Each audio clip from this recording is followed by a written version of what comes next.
Alors bonjour, rebonjour, nous allons commencer la session des battles, donc en fait qui vont opposer des défenseurs ou non de certaines modalités. Et le premier sera sur la perfusion myocardique et opposera le docteur Azarine et le docteur Paul, donc qui travaillent respectivement à l'HEGP, non tu as changé je crois, Saint-Joseph et l'Institut Montsouris. Merci à vous deux. Vas-y.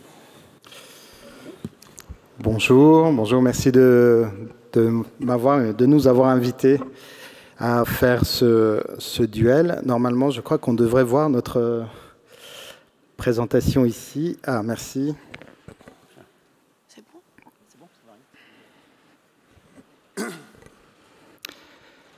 Donc ça devait commencer par le scanner, mais on s'est dit que c'est pas mal finalement de commencer par la technique de référence, qui est la perfusion myocardique, qui est vraiment une sorte de gold standard aujourd'hui. Il paraît qu'on a le droit de s'interrompre, alors on va pas étonner.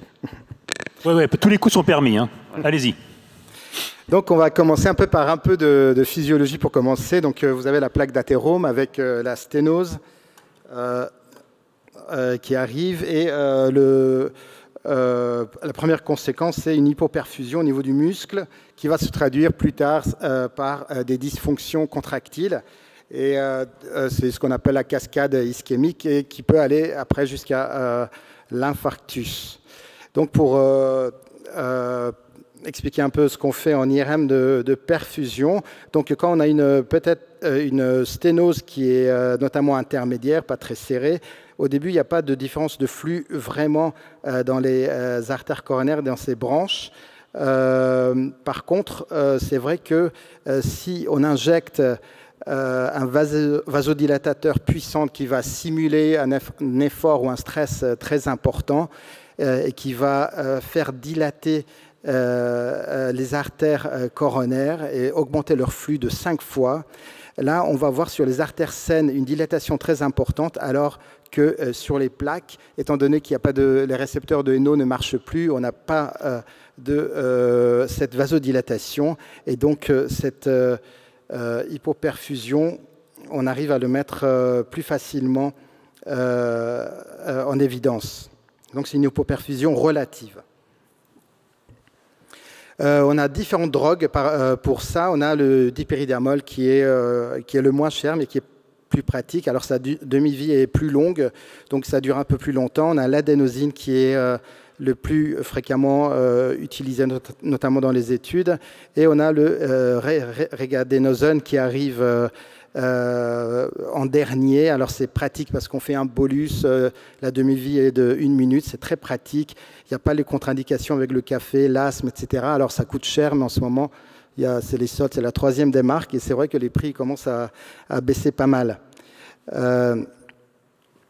Donc comment ça se passe? On va injecter pendant 4 à 5 minutes donc, de l'adénosine, par exemple, et on va après faire notre injection de gadolinium, et on va regarder la perfusion myocardique. Donc pour tout ce qui est perfusion normale, vous avez la courbe ici. Donc vous voyez là, je ne sais pas si c'est aussi sombre que sur l'écran. Donc vous avez la perfusion normale ici et vous avez l'hypoperfusion ici, et ces 3 coupes, une basale, une dans la partie moyenne et une dans la partie apicale du cœur, ça suffit pour faire notre bullseye, et on est très content avec ça. On a défini le territoire qui est atteint. Donc c'est une technique qui a été décrite il y a plus de 15 ans, donc il y a vraiment 15 ans d'expérience, avec des études au début qui montraient des résultats très bien, mais après on a commencé à faire des études très larges, très multicentriques dans le real life. Avec, ça marchait moins bien. Avec tous les différents constructeurs. Ça, au scanner, ne s'est pas encore fait. Oui. Donc le jour où on pourra le faire, on verra. Mais avec des résultats, vous voyez, d'une bonne sensibilité quand même, en 80 sur une méta-analyse où il y avait 11 000 patients. Mais on a aussi le Lancet de Greenwood, là, en 2012, qui montre une sensibilité de 86% donc meilleure que la scintigraphie, et une valeur prédictive négative très bonne de 90%. Donc je parlais aussi de cette étude de 2013 de Suiter qui est vraiment, il a pris le risque et il a osé, multicentre, prospective, la real life, avec une sensibilité qui était quand même meilleure que la scintigraphie, 67%, en prenant tous les différents constructeurs. Pas terrible, mais meilleur que la scintigraphie qui était la référence. Pas difficile. Oui. En même temps, bon, dans 15 ans, quand en scanner on pourra faire ça, on verra les résultats. Pas dans 15 ans, même pas. Donc, la quantification de la réserve coronaire aussi se fait en IRM. Ça, c'est des papiers de 2017 qui montrent que le PET versus IRM, en fait, avec l'IRM, on a une très bonne corrélation pour vraiment mesurer la réserve coronaire sous stress pharmacologique. Alors ça, c'était des résultats à 1,5 Tesla. Et avec le 3 Tesla, c'est mieux. Et beaucoup de gens, beaucoup d'équipes disent que, en fait, c'est plutôt à 3 Tesla qu'il faut faire la perfusion, même si à 1,5, les résultats sont déjà bien. Vous voyez qu'avec à 3 Tesla, on a des sensibilités à 92% et une précision de 83%. Là, l'étude de Walcher, assez récente, montre en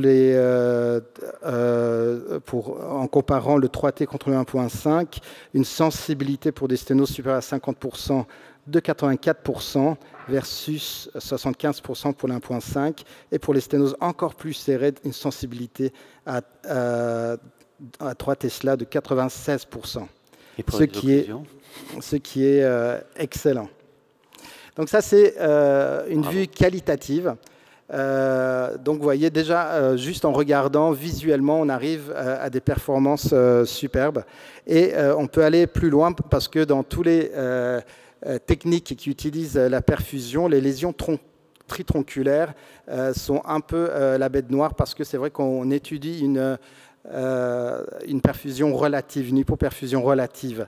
Et donc la quantification, ces papiers montrent que permet de distinguer aussi et d'identifier les atteintes tritronculaires par rapport aux monotronculaires beaucoup mieux que juste l'interprétation qualitative.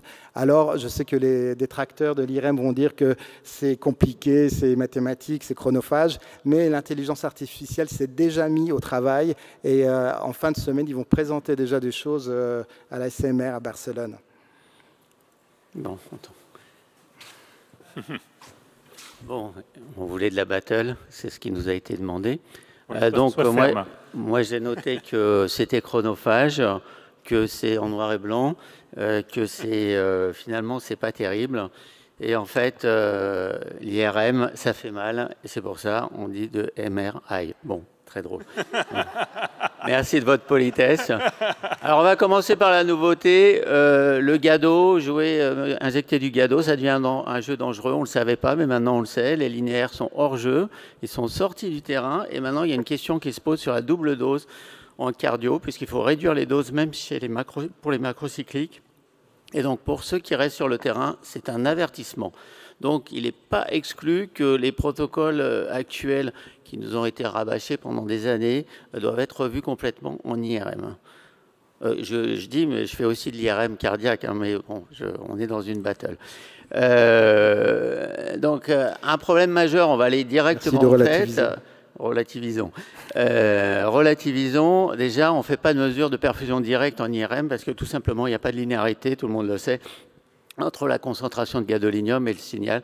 Il y a les phénomènes d'entrée et il y a les phénomènes de saturation. Donc déjà, on n'essaye même pas, sauf dans les papiers de recherche que personne n'utilise en pratique en fait. Alors, en fait, dans la vraie vie, c'est quoi? C'est le désespoir parce qu'il y a... C'est une technique qui est assez exigeante, longue, et à la fin, il y a beaucoup d'artefacts. Il y a notamment des faux positifs, surtout quand on débute l'IRM, on voit plein d'hyposignaux partout, et il y a beaucoup d'artefacts de susceptibilité magnétique, et c'est très difficile de se faire l'œil. Donc il se faut une longue courbe d'apprentissage pour arriver à interpréter une image en noir et blanc pour dire si c'est noir ou si c'est blanc, parce que souvent c'est gris. Et en fait, c'est ça le problème. Surtout qu'en fait, on s'adresse surtout à des patients malades. C'est dommage, mais en cardio, les gens ont du mal à respirer parfois parce qu'ils sont fatigués. Et l'apnée est longue. Il faut tenir une apnée de 30 secondes pour avoir des bonnes images. Alors, on va me dire, ouais, il y a du recalage, il y a des trucs. Mais en pratique, il y a aussi beaucoup de patients arythmiques. C'est pour ça qu'ils sont hospitalisés en cardiologie. En scanner, ils respirent, c'est ça? Oui, en scanner, ils respirent beaucoup mieux. Non, ça va beaucoup plus vite, c'est évident. C'est beaucoup mieux. On n'a pas dit qu'on était forcément objectif dans ce qu'on disait. Bon, et Archid a eu la gentillesse de nous rappeler le problème majeur, c'est quand les patients sont vraiment malades, quand ils ont vraiment des lésions tritronculaires ou un tronc commun gauche, eh ben, on ne le voit pas à l'IRM. C'est dommage, parce que c'est les patients qui risquent de mourir à la fin de l'IRM de stress. C'est déjà arrivé. Et donc, pire que ça, vous avez, pour ceux qui en ont fait un peu, c'est un coût élevé. Alors le coût, c'est le nombre de manips, parce que pour que ça tourne, il faut, avec la préparation, le CG avant l'injection de drogue, le CG après pour contrôler si on fait les choses dans les règles, il faut 2 manips pour que ça tourne assez rapidement, pour un examen qui par ailleurs reste long, qui reste anxiogène, et qui demande d'injecter des drogues. Même le médecin doit injecter sa perfusion pendant 3 minutes. En plus, il fait souvent froid dans l'IRM, on risque d'attraper un rhume, donc c'est un peu chiant, quoi. Et on nous parle du réganozon, c'est très bien, mais on nous sort l'ampoule à 120 €. Alors on se dit, bon, finalement, la direction de l'hôpital vous coupe, vous arrête tout de suite. Et on m'a dit, mon petit gars, tu te débrouilles avec la persentine. Mais tu utilises le même avec le scan, non? Hein? Tu n'utilises pas le même avec le scan? Non, le scan, je fais pédaler, mais je vais te montrer, parce que je fais travailler un peu les gens quand même. Et finalement, ce que personne ne vous dit, c'est la rentabilité finalement de l'examen. Parce que si on lit les classifications que tu vas nous montrer tout à l'heure, excuse-moi d'anticiper sur la diapo de tout à l'heure, que tu vas montrer, la bonne indication de l'IRM cardiaque, c'est des patients avec douleur thoracique avec un risque intermédiaire. Merci pour le... voilà, déflecter la gomme. Alors, en fait, en pratique, quand vous faites ces douleurs thoraciques à risque intermédiaire, c'est 5... Et j'ai été gentil, j'ai mis jusqu'à 10%, parce que je me dis, en sélectionnant hyper bien les patients, on peut monter à 10%. Mais en fait, il n'y a que 5% des patients qui vont avoir une ischémie au final. Ce qui veut dire, au final, que vous allez faire 90 et 95% d'examens qui vont être normaux. Quand vous n'aurez pas trouvé un faux positif, c'est-à-dire induit une choro inutile. Et en plus, les plus sévères, comme je vous l'ai dit tout à l'heure, ne seront pas dépistés. Donc, ça fait quand même réfléchir en termes médico-économiques, alors qu'on a un super examen qui s'appelle le scanner. Alors, le scanner, il se fait en 2 temps. On va parler de scanner de perfusion, mais on ne va jamais faire un scanner de perfusion tout seul. On va toujours commencer par un scanner morphologique normal. Et on sait que sa grande force, c'est la valeur prédictive négative à 99%. Même depuis le cas de Barrett, on sait qu'on exclut en pratique des lésions coronaires. C'est-à-dire que quand vous avez des coronaires normales comme ça, stop, on n'a pas besoin de faire de perfusion. Tandis que celui qui a fait la perfusion normale en IRM, on ne sait toujours pas à la fin s'il est coronarien ou pas, soit dit en passant. Donc on continue.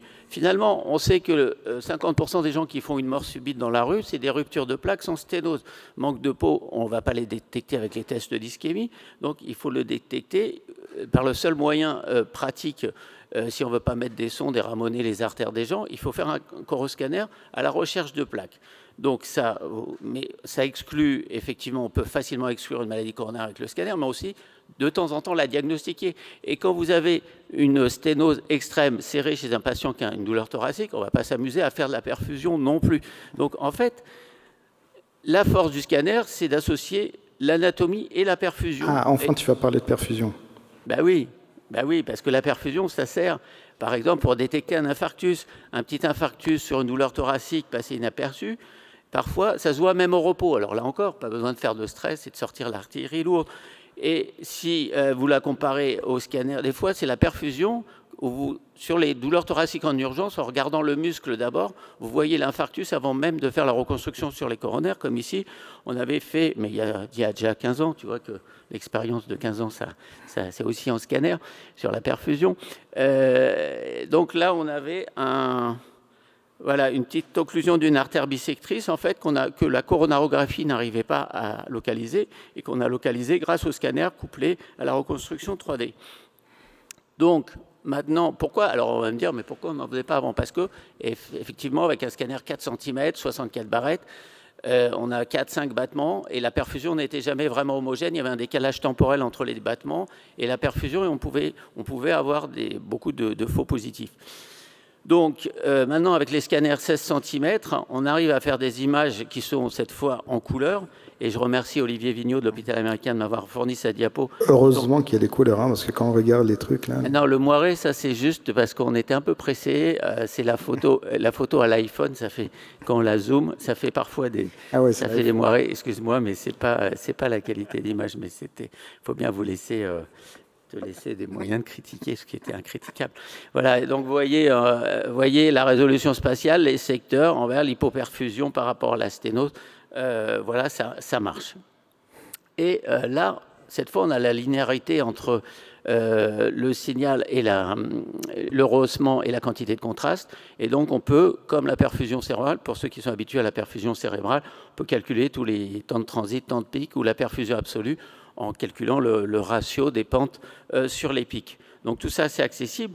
Mais ce qu'on ne vous a pas encore dit, c'est que c'est la seule technique qui, en regardant, qui vous donne à la fois la dynamique et la perfusion. On vous a parlé de la cascade, où ça commence par un déficit de perfusion, puis après un défaut de contraction. Là, vous voyez très bien en noir le défaut de perfusion, et vous sentez l'hypokinésie, la difficulté de la pointe et de la partie antéroceptale à se contracter. Donc ça, c'est la seule technique qui vous permet d'avoir les deux à la fois, et ça, c'est vachement important pour la suite.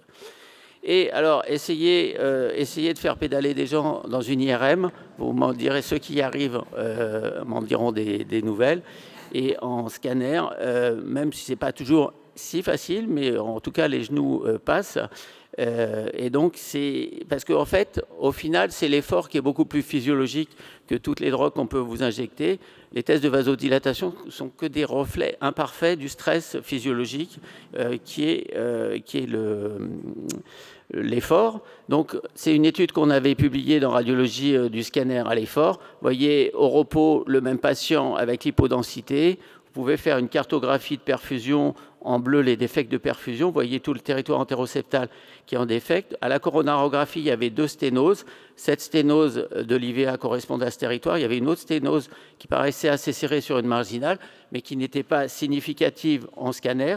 Et quand on a fait à la FFR, donc la FFR, le seuil est à 0,8, elle était au-dessus du seuil de la FFR, donc on était en bonne correspondance avec la FFR, qui est maintenant le gold standard pour savoir si on doit ou non dilater les patients. Et donc ça, c'est le nouveau paradigme en cardiologie, c'est de dilater uniquement si la sténose est significative en FFR. Et là, vous voyez la correspondance qu'on avait en scanner d'effort par rapport à la FFR, c'était excellent. Et c'est pas... Bon, je te laisse parler. Faire de la philosophie un peu maintenant. J'invoque notre philosophe, l'âme de notre philosophe maison qui a fait un brillant réflexion hier, Maxime, parce que bon, on devait confronter perfusion myocardique et IRM scan, et là il y a eu plein d'autres choses à côté. Donc en effet, le radiologue clinicien, dans sa performativité, à quoi il doit répondre? Il doit confirmer de façon objective l'ischémie, évaluer l'étendue de l'ischémie, en déduire le territoire des artères atteints, évaluer la conséquence sur la fonction globale, voir s'il y a une dysfonction globale ou régionale, estimer le risque pronostic, guider vers une angiographie ou revascularisation et prévoir la réponse aussi à la revascularisation. Quand on regarde les dernières recommandations de l'ESC, donc Société européenne de cardiologie, ils disent qu'il faut documenter en effet une ischémie pour les patients qui ont des symptômes stables et détecter aussi s'il y a une viabilité avant d'aller vers la revascularisation. Vous voyez qu'ici, pour l'IRM de stress, on a une évidence, une indication de classe 1, une évidence de level A, de niveau A, pour ces lésions intermédiaires. Et on a beau chercher, on ne trouve pas le scanner là-dedans. Ils sont toujours en retard en cardio, hein. Je ne sais pas si tu as remarqué. Et donc, en effet, comme on va demander l'aide à maman et papa, donc moi aussi je vais voir les autres côtés de l'IRM. Vous voyez qu'il n'y a pas que la perfusion, c'est une approche multiparamétrique. On a la fonction pour laquelle l'IRM est la référence pour la fonction globale. Maintenant, on peut faire la fonction segmentaire avec le strain, avec des couleurs aussi. On a le mapping, on va voir ça tout à l'heure. On a surtout, on arrive à identifier de façon très précise la nécrose et la viabilité du muscle cardiaque, ce qui est très essentiel si on revient aux guidelines. Bon, je ne parlerai pas trop de l'angio-IRM, mais ce n'est pas impossible et c'est en progrès. Et après, il va falloir conclure, les gars. Ah oui.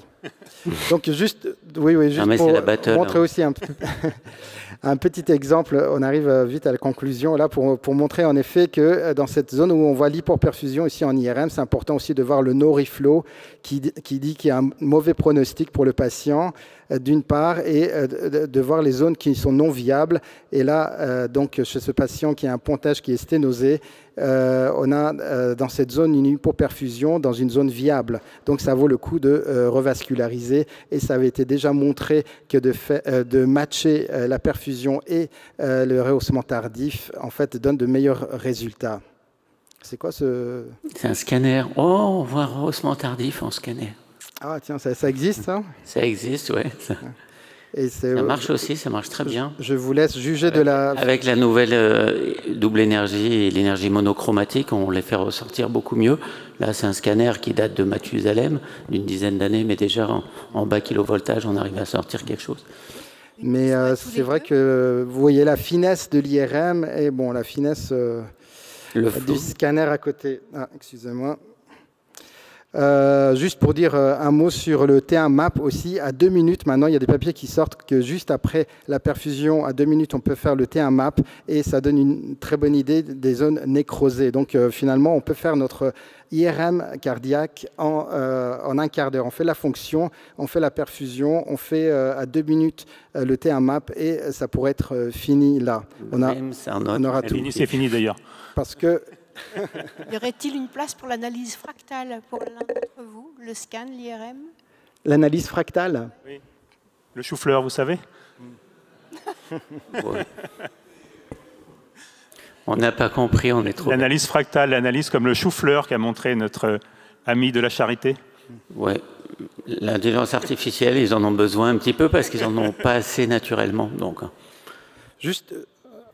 Parce que moi, je n'ai pas eu le temps d'attaquer notre scanner. C'était pour dire que les études qui sont sorties là-dessus, il y a tellement de séquences qui sont faites qui sont à 12 millisieverts chez les gens qui ont une fréquence cardiaque lente et à 20 millisieverts chez les gens qui ont une fréquence cardiaque rapide. Stop, là, ça s'appelle fake news. Ce qui est vraiment... Fake news, voilà. Et tu as montré le spécialiste des fake news. C'est déjà sorti. Bravo, bravo. C'est déjà sorti, c'est publié en 2017. Et vous pouvez aussi voir qu'une fois qu'on a diagnostiqué une fois cette hypoperfusion, vous savez que de refaire dans la même région plusieurs scans, ça augmente le risque de cancer. Il faut surtout le traiter avant de... Et donc les fois d'après, c'est sympa de faire plusieurs scans, mais après avoir cette patte de tête, je sais pas, c'est joli, mais je ne sais pas à quoi ça sert. Oui, ça évite d'être mort dans la minute qui suit. Mais okay. Donc voilà, je voulais conclure en vous disant que l'IRM de stress, pour l'instant, c'est quand même encore la meilleure solution, qui a des hauts niveaux de validation, qui n'a pas d'irradiation, pas de néphrotoxicité, et que vous pouvez oublier en ce qui concerne le... Il a fumé la moquette, comme on dit, mais il va nous chanter une chanson, puisque... Et je vais vous demander de chanter avec moi.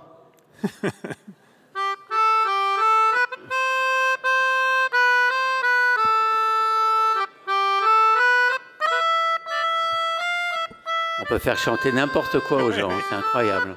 No, no city, no cry. Personne te suit, hein. T'as fait un flop. No city, no cry. Allez, venez avec moi. Les battles, c'était du radio. J'entends rien. No city, no cry.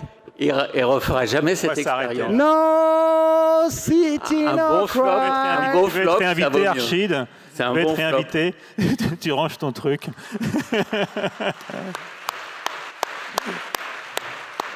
En tout cas, on s'est bien amusé. Merci.